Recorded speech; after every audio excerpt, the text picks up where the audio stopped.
Sa 10 years natin paglibot sa iba't ibang lugar dito sa Pilipinas at sa buong mundo, sino ang napataas ang kamay kapag tinatanong ko, sama kayo sa biyahe ko?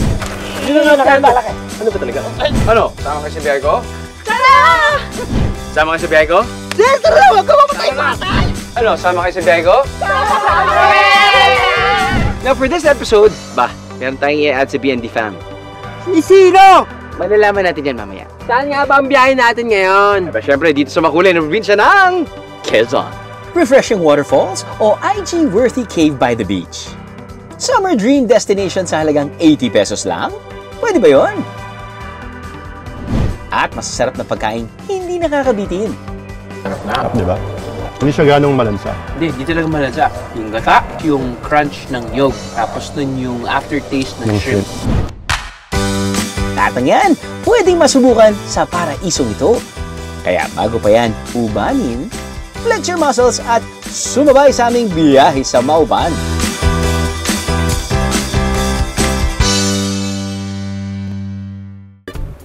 Kaya naman for today's video, day off muna sa trabaho si Mace para makapagbakasyon naman siya. Bakit si Mace ang nakasama sa biyahe ko? Malalaman niya yan mamaya, biheros. Tara, sama kayo sa akin. Welcome to Mauban, Quezon, biyaheros! Mahigit 4 na oras ang biyahe mula Maynila patungong Mauban, Quezon. At ano nga ba ang dapat gawin pagkatapos ng nakakapagod na road trip? Siyempre, chibog na muna tayo. Steak on a budget baka mo, for as low as 179 pesos, busolve na sa kanilang T-bone steak. Ang sabi naman kaya ng ating biyahero, Para hindi magmukhang PG, side dish mo na ang unahin natin. Tsaka na yung rice.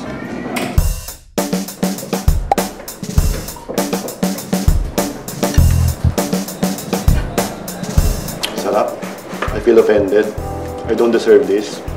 Parang feeling ko, ulog siya ng langit. Meron po kami tatlong steak, T-bone, porterhouse, and ribeye. Garden salad at meron po kami mga smoothie. bestseller daw nila rito ang Lukban Longganisa on Pasta. At pork belly barbecue na pinalambot ng mahigit 12 hours.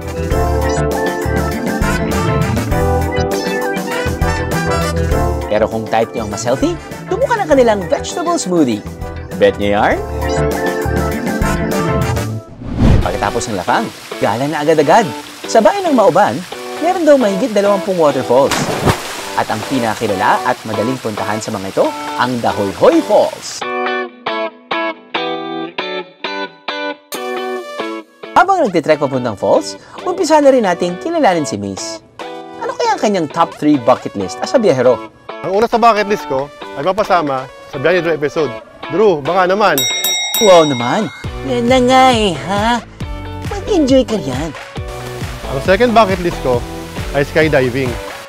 Certified BND fan daw si Mace since 2015, kaya G na G siyang subukan ang anumang adventure.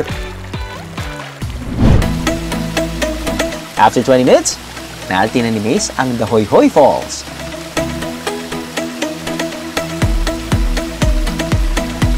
₱30 lang ang environmental fee para makapagtampisaw dito, biyeros.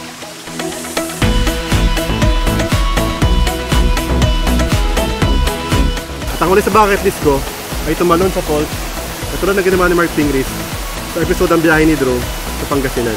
May taas na 15 feet ang stone wall ng talon, pero paalala lang, no diving mga biyeros. Next time ka na mag-dive, Mace.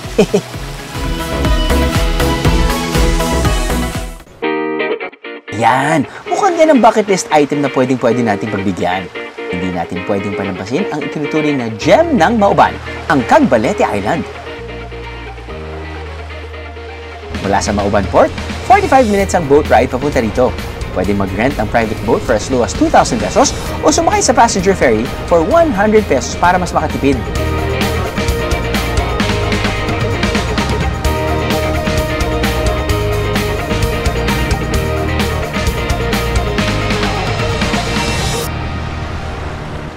Kilala ang Cagbalete Island sa malawak nitong seashore na parang dumurugtong na sa Yang In Sandbar tuwing low tide.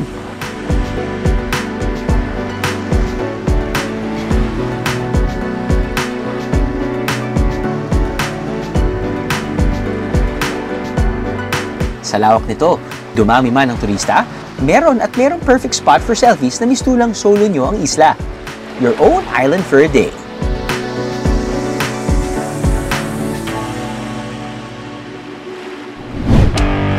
At para mas sulit na bakasyon, dapat nasubukan ang water activities ng resort na ito.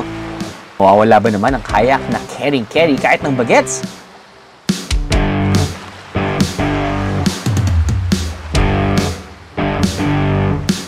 Ang stand-up paddleboard na kung minsan pwede ring knee-down paddleboard. At ang perfect ride para sa mga gustong mag-emote at the beach, ang water bike.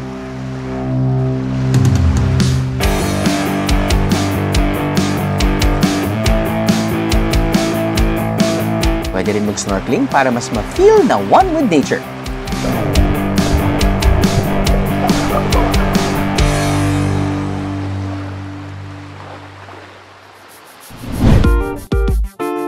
Kung bibisit sa Mauban, may sulit na matutuluyan. Habang nasa Mauban Town proper, swak sa budget ang hotel na ito na walking distance lang mula sa palengke ng bayan. Suitable for solo travelers ang kanilang standard room for only 1,500 pesos per night. At kung nasa Cagbalete Island naman, perfect ang by the beach na resort na ito. Meron silang villas na pangbarkada o pampamilya.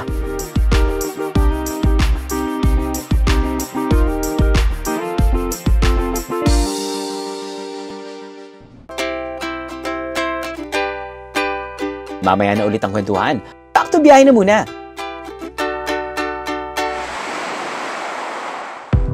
Dahil kung naghahanap pa kayo ng ibang sulit spots dito sa Mauban, dapat napasukin at suyurin ang Butas-Butas Cave. So, kakapasok lang natin sa main entrance ng Butas-Butas Cave at alamin natin kung bakit siya tinawag na Butas-Butas. Sa halagang 30 pesos, pwede nang magbabad sa beach at puntahan ang Butas-Butas Cave.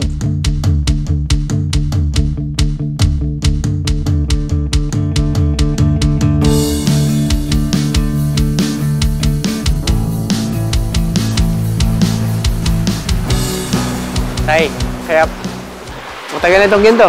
Bakit sa simula na yung wari dito? Ayun. Baka hindi pa uso dito Marami na pumunta ang turista dito. Ulpe. Sabi. Paano na po pag nagkakaroon ng high tide? Hanggang saan? So, Hanggang lang kami. pero okay pa rin sila dito? Ayun. O hindi naman, delikado? Mali dahil Opo. hindi ba naking alon, ayos lang. Ayos lang. Hindi delikado. Tapos, bakit po yung mga bato may butas-butas din, no? Ay, yun ang pinangalan dito. Ay, kita mo mga butas-butas baga, oh. Oo nga po. makinit. Dito ba nag-training si Manny Pacquiao? Hindi. At kapag nagutom na sa beach, ano ba ang best food trip? Siyempre, ang walang kamatayang boodle fight. Okay mga biyahero, ito talaga yung hinahanap ng mga party packs. O ito yung mga food to go for a good number of people. Sabihin natin, meron kayong beach outing. 10 kayo, sakto. Sa halagang 1,000 pesos, pwede nyo nang ma-take out and dine in dito sa huts, sa tapat ng beach or wherever you want to be. Buy Boodle Bilao. Meron ka ng tilapia, meron ka ng liempo, itlog na maalat, lumpiang Shanghai, mukhang meron ka ring iba't ibang vegetables. May, feeling ko kangkong ito.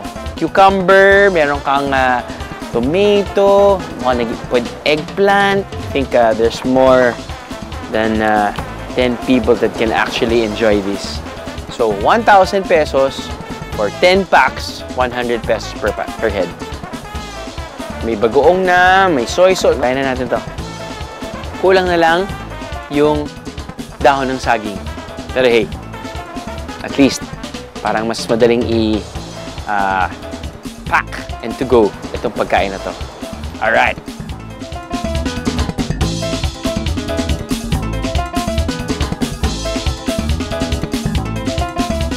At pwedeng rentahan ang Kubo Cottages sa Butas-Butas Cave for only 500 pesos. Para maging outing ready, ang kainang ito is the key. Bali, ang ino-offer namin dito, mga food bilao, food trays. Pero meron din kami mga single order like. Bali yung bilao namin, nagre-range siya ng from 650 to 1,050 depending kung ano yung laman ng bilao po. Pwede rin po kayo mag-customize kung anong gusto nyong ilagay sa bilao. Basta nasa, nasa menu namin siya. Sa kanilang budol bilao, literal na lalangoy at mag-e-enjoy ka na lang dahil sagutan nila ang hassle-free baon nyo. Kapag usapang signature dish ng Mauban, isa raw sa hindi dapat palampasing matikman ang pinais. Gawa ito sa hipon na sinangkapan ng gata at pagkatapos ay binalot sa dahon ng subanggil. Pero ang sikat na putahe, meron daw hubad version. Ang tawag nila rito, tininghi. Ito ang specialty ng 41-year-old na si Judith. Kumpara sa pinais, ginigisa ang buong hipon na tinatad para mas maging malasa. Nilalagyan din ito ng gata at buko na hindi mura at hindi rin magulang na kung tawagin nila lukarin. Ang nagpapasarap pa raw dito, ang ginayat na dahon ng kasupanggil. Kung wala pong kasupanggil, anong pwede kong ipalit? Wala po, hindi na po ako naglalagay ng iba pag walang kasupanggil na makuha.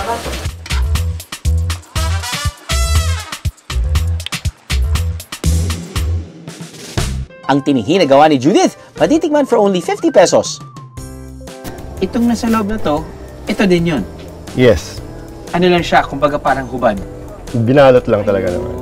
So, ang pinais ay binalot ng yung dahon at ito namang hubad. Tininghi. Tininghi. Hindi siya pwedeng wholesale. Tama ka na, Mace. Tikman na lang natin yan. Sarap nga. Sarap, di ba? Hindi siya ganong malansa. Hindi talaga malansa. Yung gata, tapos yung crunch ng nyog, tapos nun yung aftertaste ng shrimp. Alam mo ba na shrimp ang pinaka-clumsy na sea creature? Shrimp yung pinaka-clumsy na sea creature. Bakit? Kasi accident prone siya eh. Accident prone.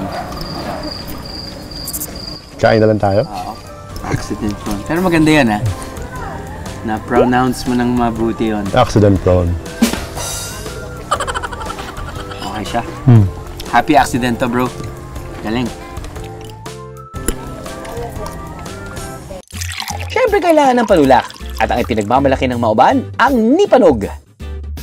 Sir, relax lang. Sabi nga ni Jeff, Sir, relax Relax lang. lang.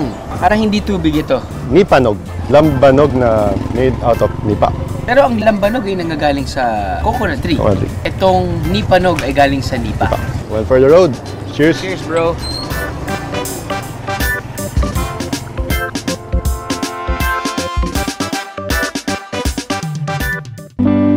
Mula nang magka-pandemic, ngayon lang ulit nakabiyahe si Mace. Kaya naman sabay nating chinek ang kanyang bucket list sa biyaheng ito. One for the book na hindi mo talaga makakalimutan. Core memory unlocked. Sobrang life-changing nung experience na to na sino mo mag-aakala na from being a fanboy na mapapasama ka sa show. Kung may magandang leksyon ng pandemya para kay Mace, yun ay life is short. Kaya travel while you can. Dahil ang mga alaalang may ipon natin sa biyahe, walang katumbas. And you know what? That's the truth.